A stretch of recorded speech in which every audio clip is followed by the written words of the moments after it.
मध्य प्रदेश के जनजातीय क्षेत्रों में वन पुनर्स्थापना, जलवायु परिवर्तन और समुदाय आधारित आजीविका जैसे महत्वपूर्ण विषयों पर 2 दिवसीय राष्ट्रीय कार्यशाला को सीएम मोहन यादव ने संबोधित करते हुए कहा, विकसित भारत विकसित मध्य प्रदेश के प्रण को साकार करने में वनों की महत्वपूर्ण भूमिका है। साथ ही जनजातीय जीवन, संस्कृति, कला और परंपरा की अमूल्य धरोहर का प्रकृति के साथ सहज सामंजस्य व संतुलन हमारी प्राथमिकता है। हमारी सरकार इस दिशा में सतत क्रियाशील है।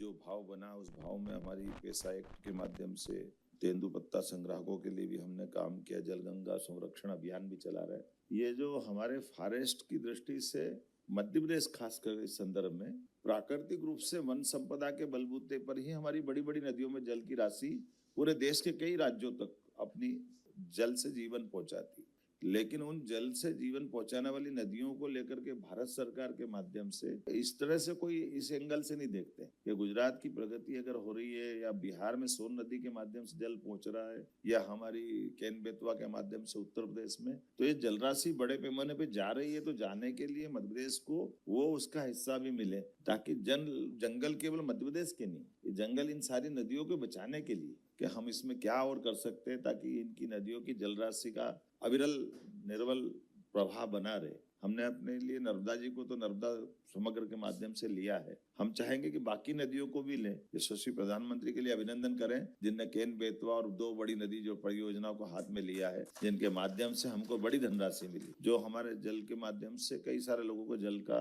एक तरह से पीने के लिए, गाँव के लिए, सिंचाई के लिए, उद्योग के लिए जल राशि देंगे। लेकिन इसी के साथ साथ जल जीवों के ऊपर भी काम करने की जरूरत। जल जीव में भी फॉरेस्ट का रोल कम है। जैसे घड़ियाल छोड़ रहे हैं, तो मैं गया हूँ छोड़ने खुद घड़ियाल, तो हमारे जलाशय बन गए, बड़ी बड़ी नदियां हैं, तो इन बड़ी नदियों में भी मगर और घड़ियाल क्यों नहीं छोड़ रहे? इनको भी छोड़ने के लिए जैसे हमारे ऐसे आपके माध्यम से बाकी जगह भी, क्योंकि ये पूरा इकोसिस्टम बनाएंगे। मध्य प्रदेश की पहचान अपने सारे वन्य प्राणियों को बचाने के लिए। अभी परसों गिद्ध उड़ा है, अच्छे से उड़े, बहुत अच्छे, दौड़ते दौड़ते गए, बहुत कोई गिरते पड़ते गए। जनजातीय क्षेत्र के सामाजिक आर्थिक प्रगति के साथ साथ वन पर्यावरण की पुनर्रचना की दिशा में एक ठोस कदम उठाएगी। इस भावना के साथ मेरी शुभकामना, बधाई। केंद्रीय वन मंत्री